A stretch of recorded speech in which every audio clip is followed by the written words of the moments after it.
Hi welcome back to my channel. ఈ రోజు కథ నా ప్రణయ సఖి 9వ భాగాన్ని వినేద్దాం.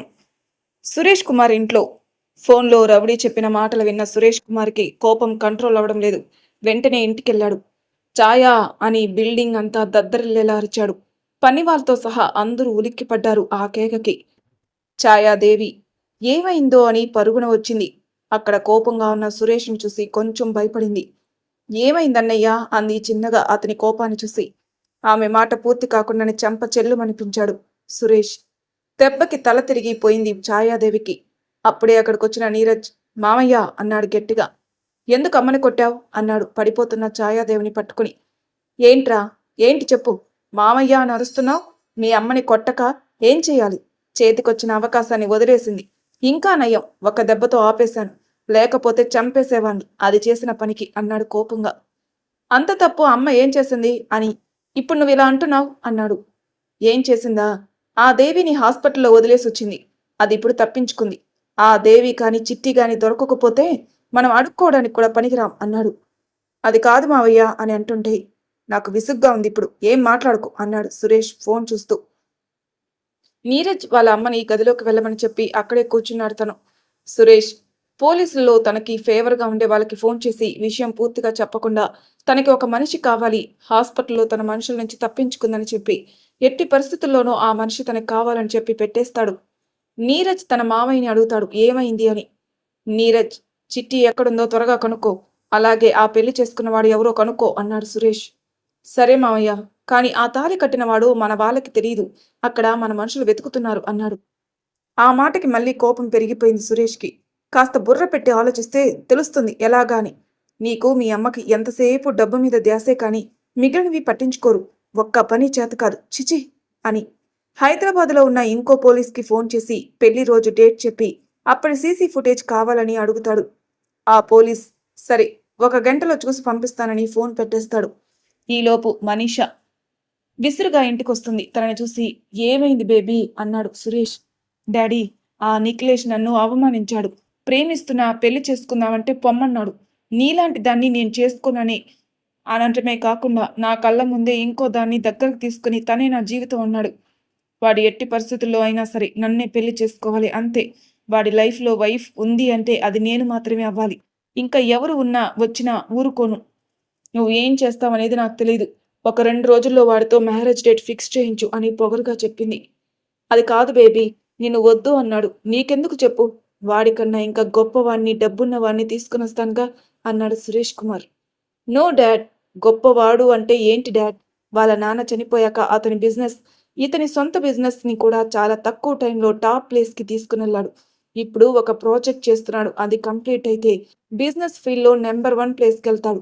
ఇప్పుడు చెప్పండి, అతని కన్నా గొప్పవాడిని తెస్తారా అంది మనీషా. ఓకే బేబీ, నీ ఇష్టం అన్నాడు సురేష్ కుమార్. ఏంటి డాడ్ అలా ఉన్నారు అంది మనీషా. ఏం లేదమ్మా, నార్మలే, చిన్న ఇష్యూ, నేను చూసుకుంటాలే అన్నాడు. నీరజ్ వైపు చూసి బావా, నీతో పని పడింది, అది నువ్వు మాత్రమే చేయగలవు అంది.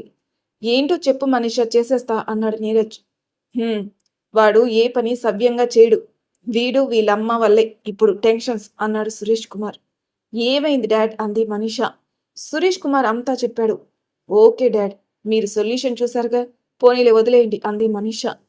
మనీషా తనకి సపోర్ట్ చేసేసరికి పొంగిపోయాడు నీరజ్. అయినా మనం చెప్పే పనులు రౌడీల కన్నా నమ్మశక్యంగా చేసేవాళ్ళు ఉండాలిగా అంది. అది నిజమేలే అన్నాడు సురేష్ కుమార్. వాళ్ళు తనని కేవలం పని చేయడానికి మాత్రమే ఉండమంటున్నారు అని కోపంతో రగిలిపోయినా అది బయట పెట్టకుండా కూర్చున్నాడు. నిఖిలేష్ ఆఫీస్లో. ఏంటి బ్యూటీ అలా చూస్తున్నావు అన్నాడు ప్రత్యూష కళ్ళలో చూస్తూ. అప్పటికే ప్రత్యూష నిఖిలేష్కి దగ్గరగానే ఉంది. తన కళ్ళలోకి చూస్తూ అడిగిన నిఖిలేష్ కళ్ళలోకి ట్రాన్స్లో ఉన్నట్లుగా మీరిప్పుడు చెప్పింది నిజమా అంది. అంటే అన్నాడు అర్థం కాక. అదే, మీరు జీవితాంతం కలిసి ఉండే మనిషిగా చెప్పారుగా, అది నిజమేనా అంది మళ్ళీ. నువ్వేమనుకుంటున్నావు అన్నాడు నవ్వుతూ. నేను మీకు సరిపోయే మనిషిని కాను. ఓ, అయితే తాళి కట్టారు కదా అని మౌనంగా ఉండిపోయింది. ఇదంతా కూడా నిఖిలేష్కి దగ్గరగా ఉంటూనే ట్రాన్స్లో చెప్పింది. అయితే కేవలం బంధంతో ఉన్నాను అనుకుంటున్నావా అన్నాడు తన భుజాలు పట్టుకుని దూరం జరుపుతూ. ఉలిక్కి పడినట్టుగా ట్రాన్స్లో నుంచి బయటకొచ్చింది. తను నిఖిలేష్కి దగ్గరగా ఉండడం చూసి దూరం జరగాలనుకుంది. తనని దూరం జరగనివ్వకుండా పట్టుకుని చెప్పు అన్నాడు. అదే అంటూ నసుకుతూ ఉంటే, చూడు బ్యూటీ, ఇదిగో ఇది అని తన మెల్లో ఉన్న తాళిని బయటికి తీసి, నీ మీద జాలితోనో లేకపోతే నా వల్ల మాటలు పడ్డావని బాధతోనో కట్టలేదు. నువ్వు నచ్చి నిన్ను ఇష్టపడే కట్టాను అన్నాడు. తనలా చెబుతుంటే ఆ కళ్ళల్లో ప్రేమ కనిపిస్తుంది. అలానే చూస్తూ, మరీ అంది సందేహంగా. నీ సందేహం నాకు అర్థమైంది బ్యూటీ. పెళ్లి కూతుర్ని ఇష్టపడడం ఏమిటి అనేగా అన్నాడు. అవును అన్నట్టుగా తలూపింది. అలా తలూపుతున్న ప్రత్యూషను చూసి, అచ్చు చిన్నపిల్లలా ఉన్నావు అంటూ నుదుటి మీద ముద్దు పెట్టాడు. ఆ ముద్దులోని మాధుర్యానికి కళ్ళు మూసుకొని ఆస్వాదించింది ప్రత్యూష. కళ్ళు మూసుకున్న ప్రత్యూషాన్ని చూసి, ఇదిగో ఈ చిన్నపిల్లల కల్మషం లేని ముఖం చూసి నాకు బాగా నచ్చావు అన్నాడు. కళ్ళు తెరిచి నిఖిలేష్ వంక చూసింది. నేను ఎప్పుడూ ప్రేమ పెళ్లి గురించి ఆలోచించలేదు బ్యూటీ. ఆ వింగ్ పూర్తిగా అమ్మకే వదిలేశా, తనకి నచ్చితే చాలని.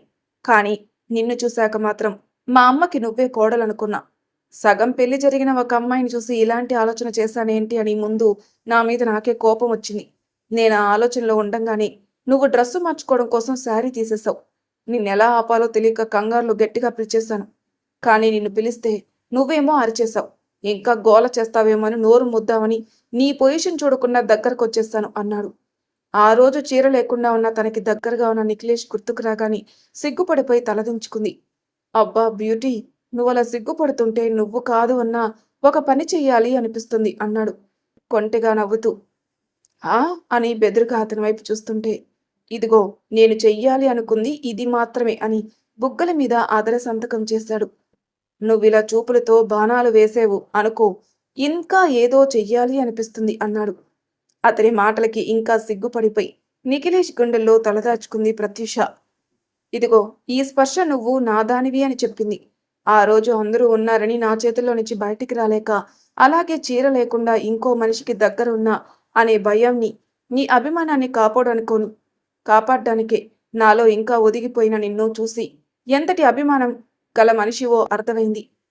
అందరూ అన్ని మాటలంటున్నా పెళ్లికొడుకు చూపులతో నిన్ను తడిమేస్తున్నా మౌనంగా పిడికిలి బిగించి కన్నీరు పెట్టుకుంటున్నప్పుడు నీది తప్పని పరిస్థితి అనిపించింది. అదే టైంలో నీ స్పర్శ దూరం అయ్యేసరికి నాదైనది ఏదో దూరం అయినట్టు అనిపించింది. ఎందుకు నాకెంత బాధగా ఉంది అనుకునే లోపు నిన్ను తీసుకెళ్లిపోయారు. అప్పుడు నీ కంటిలో నుంచి వచ్చిన కన్నీరు చూస్తుంటే నాలో అగ్నిపర్వతం రగిలిపోతున్నట్టు అనిపించింది. నాకు పెళ్లి కొడుకు గురించి కూడా తెలుసు, వాడు వ్యధవ. నీ పక్కన వాడు అనే ఆలోచన తట్టుకోలేకపోయాను. అందుకే వెంటనే ముందు నిన్నిక్కడి నుంచి తప్పించి నాతో పాటు తీసుకెళ్లాలి అనుకున్నా. నాతో పాటు కాదు, నా దానిగా తీసుకెళ్లాలని నిర్ణయించుకుని నిన్ను కూడా అడగకుండా తాళి కట్టేశాను అన్నాడు. ఆనాటి పరిస్థితి గుర్తుకొచ్చి భయంతో ఒళ్ళు జలధరించింది ప్రత్యూషకి. ఆ భయంలోని నిఖిలేష్ చేయి పట్టుకుంది గట్టిగా. తన పట్టులో భయం తెలిసి, రిలాక్స్ బ్యూటీ, చూడు ఇప్పుడు నువ్వు నా దగ్గరున్నావు, నీకు ఏమీ కాకుండా చూసుకోవటానికి నేనున్నాను చూడు అన్నాడు తనని గుండెకి హత్తుకుంటూ. అతని లాలనలో స్పర్శలో భరోసాకి కాస్త కుదుటపడింది. తను సెట్ అయ్యింది అనుకున్నాక, బ్యూటీ నువ్వు నాకు బంధనం కాదురా, కలకాలం నాతో నడిచే బంధానివి. సో నువ్వు అనుమానాలు ఏమీ పెట్టుకోకుండా నన్ను తట్టుకోవడానికి రెడీగా ఉండు అన్నాడు హస్కీగా. అప్పటి వరకు అతని లాలనలో ఉన్న ప్రత్యూష అతని గొంతులోని మార్పుకి సిగ్గుతో కంగారు పడిపోయింది. కంగారులో ఇంకా క్యూట్గా కనిపిస్తున్నావు అన్నాడు కొంటిగా. ఇంకా ఎక్కువ ముద్దులు పెట్టాలనిపిస్తుంది అన్నాడు. అతని మాటలకి ఎలా రియాక్ట్ అవ్వాలో తెలియక బిక్కమొహం వేసింది ప్రత్యూష. ప్రత్యూష మొహం చూసి నవ్వేశాడు నిఖిలేష్. అతను నవ్వుతుంటే అలానే చూస్తుండిపోయింది. ఏంటి బ్యూటీ అన్నాడు తనని చూస్తున్న ప్రత్యూషతో. మీరు నవ్వుతే చాలా బాగుంటారండి అంది. నిజమా అన్నాడు మళ్ళీ దగ్గరకు తీసుకుంటూ. కంగారుగా దూరం జరిగింది ప్రత్యూష.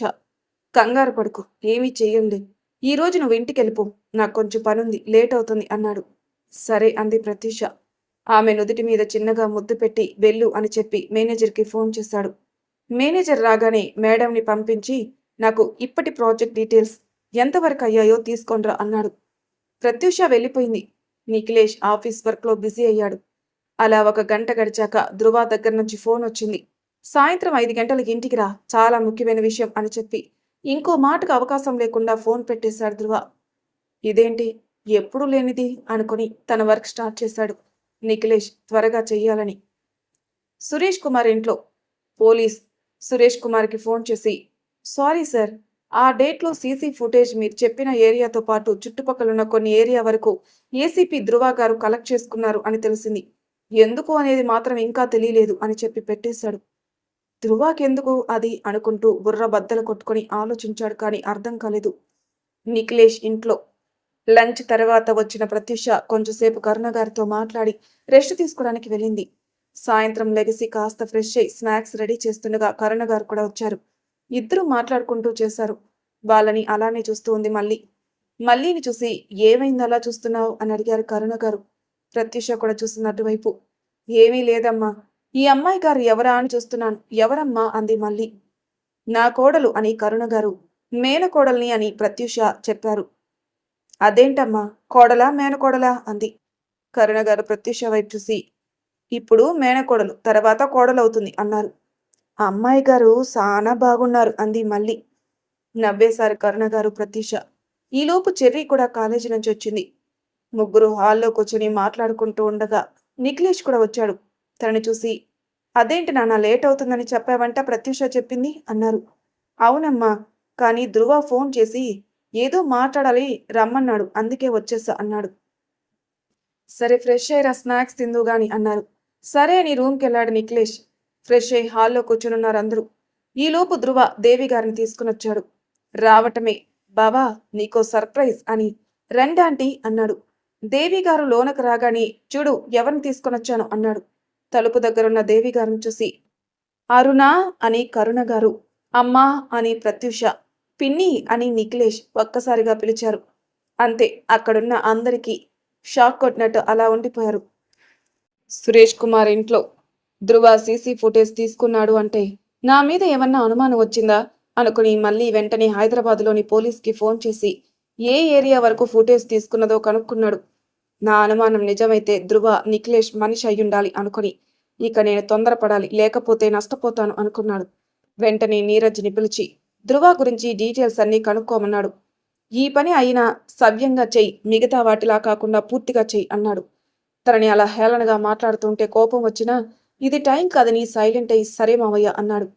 నిఖిలేష్ ఇంట్లో అక్కడ దేవి గారిని చూసి దానికన్నా ఆవిని పిలిచిన పిలుపుకి అందరూ షాక్ అయ్యారు.